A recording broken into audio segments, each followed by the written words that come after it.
If you're surprised that Pete Hegseth is committing war crimes, don't be.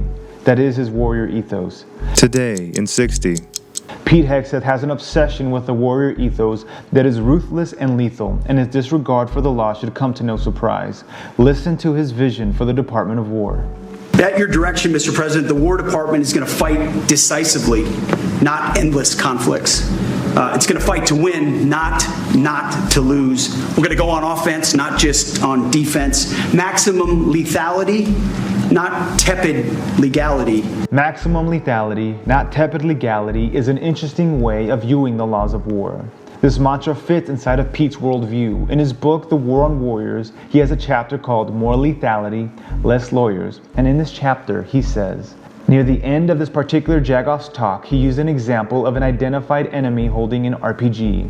Do you shoot at him? The JAG officer stood in front of my platoon with his arms folded, and my guys were like, hell yeah, we light him up.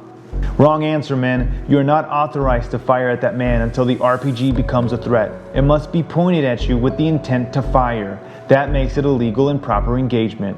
We sat in silence, stunned. After this briefing, I pulled my platoon together, huddling amid their confusion to tell them, I will not allow that nonsense to filter into your brains. Men, if you see an enemy who you believe is a threat, you engage and destroy the threat. That's a bullshit rule that's going to get people killed, and I will have your back. I will have your back? That's the same language he uses with Admiral Frank Mitch Bradley. Listen. A couple of hours later, I learned that commander had made which he had the complete authority to do, and by the way, Admiral Bradley made the correct decision to ultimately sink the boat and eliminate the threat.